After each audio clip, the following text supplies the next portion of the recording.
En este vídeo vamos a hablar sobre la epicondilalgia o dolor lateral de codo y su tratamiento. Es un tema sobre el que no tenemos demasiados estudios, demasiada evidencia de calidad, no hay demasiado consenso, pero bueno, hay cosas y vamos a intentar sentar un poco las bases. El tratamiento del que vamos a hablar va a ser el tratamiento conservador, el tratamiento no quirúrgico. Y dentro de este tratamiento, sin lugar a dudas, la técnica más estudiada, con más evidencia, son las infiltraciones con corticosteroides. Estas infiltraciones han demostrado ser eficaces en torno a un 87% de sus aplicaciones, pero a corto plazo. Estamos hablando de entre 3 y 6 semanas. Más de 6 semanas, a largo plazo, hemos visto que el beneficio se reduce, su eficacia se reduce bastante. Hablamos de un número importante de recidivas, hablamos de efectos colaterales adversos como debilidad de la estructura del tendón, etc. Y a largo plazo no han demostrado ser mejores que otro tipo de protocolos como Esperar y Ver, en el que se ha visto que el número de recidivas es similar y el dolor a largo plazo acaba siendo parecido. Por lo tanto, tenemos que ser bastante conservadores con la recomendación de las infiltraciones, que como ya hemos dicho, a corto plazo parecen ser eficaces, hay mucha evidencia, la que más, nivel de evidencia nivel 1, el más alto, pero a largo plazo no, esa es la realidad. Por lo tanto, hay que ser bastante precavidos en su recomendación. Por otro lado, tenemos el ejercicio, como la segunda técnica quizá más estudiada.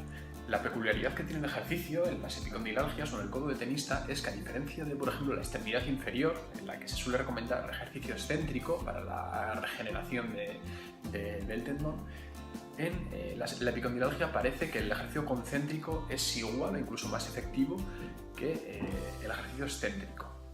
Hemos visto en un estudio muy interesante de Woodley de 2007, en el que se coge una muestra muy grande de pacientes y se les hace un seguimiento durante 3 años.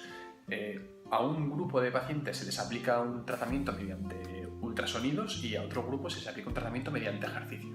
Pues bien, se ve que el grupo que realiza ejercicios tiene a lo largo de esos 3 años 580 días menos de dolor que el grupo de ultrasonidos. Tienen menor número de intervenciones quirúrgicas y el dolor tiene una menor intensidad también.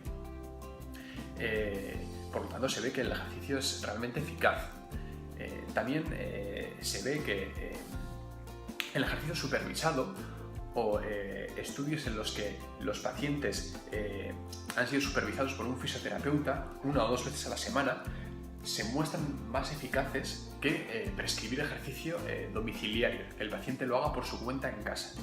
Y se ve que la gente que es supervisada tiene una tasa de éxito bastante mayor que la que realiza los ejercicios por su cuenta. Por lo tanto, parece que la supervisión de un profesional sanitario, en este caso de un fisioterapeuta, es muy eficaz.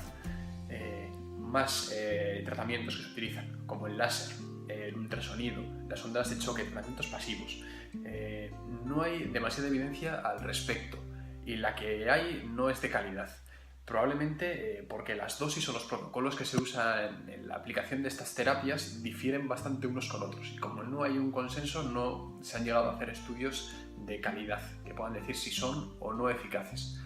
Por otro lado tenemos las órtesis, que se aplican normalmente cinchas en el antebrazo, en esta zona de aquí, para disminuir la tensión mecánica de los músculos, de la musculatura epicondilia, el dolor.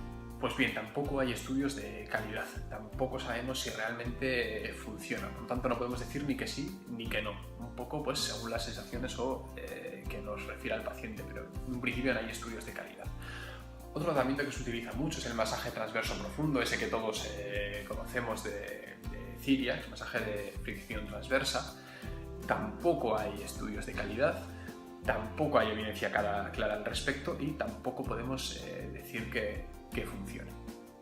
Sí que sabemos que un factor predictivo negativo, un factor pronóstico negativo de la epicondilalgia es que los pacientes tengan dolor cervical. Se sabe que pacientes que tienen dolor cervical tienen un peor pronóstico en el dolor de codo lateral, en las epicondilalgias. Y se sabe, gracias a estudios de Gahn y Milbrand y otro estudio de Klinman del 2004 y 2005, en los que cogieron a un grupo de 50 pacientes y les aplicaron manipulación cervical, todos pacientes con epicondilalgia, obviamente. y se les aplicó manipulación cervical. Pues bien, el 87% de estos pacientes mejoraron y esa mejoría se mantuvo durante más de 6 meses. Por lo tanto, podemos decir que intervenciones dirigidas a la región cervical parecen ser efectivas para el tratamiento del dolor de codo. También decir que esos pacientes, según el estudio de Klein, a los que se les aplicó el tratamiento en la región cervical, necesitaron un menor número de sesiones de tratamiento que a los que no se les aplica. Por lo tanto, ¿qué tratamiento elegir cuando tenemos un paciente con dolor lateral de codo, con epicondilalgia? Pues nos lo va a marcar un poco el paciente y la predominancia de sus signos y síntomas. Un paciente que tiene un predominio de dolor con respecto a la funcionalidad, con mucho dolor, pues el tratamiento obviamente tendrá que ser enfocado a la mejoría del dolor. No le vamos a poner a hacer ejercicios como un loco cuando el paciente tiene dolor. Por lo tanto, habrá que trabajar con esos umbrales de dolor y habrá que aplicar tratamientos dirigidos a la analgesia, a la normalización del dolor y de sus umbrales. Tratamientos, manipulaciones, terapia manual, movilización con movimiento y otro tipo de terapias que sabemos que funcionan. Movilización con movimiento, que no había comentado. Se ha visto que es bastante eficaz también la movilización con movimiento de Mulligan, y hay estudios que lo demuestran, sobre todo en los inicios del tratamiento. Se ve que hay bastante mejoría, y sobre todo hay mejoría cuando la movilización con movimiento se combina con ejercicio. Por lo tanto, otra técnica que sabemos que funciona. Ya digo, sobre todo se ha visto que funciona en los inicios del tratamiento.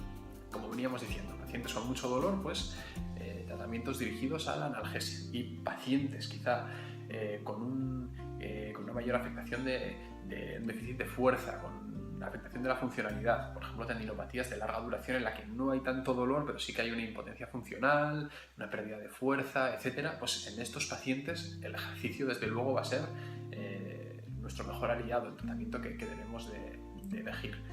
Bueno, esto es un poco lo que se sabe de la epicondilalgia. Por lo tanto, hay cosas que tenemos que tener en cuenta, y luego, pues según el tipo de paciente que tengamos, elegir el tratamiento más adecuado.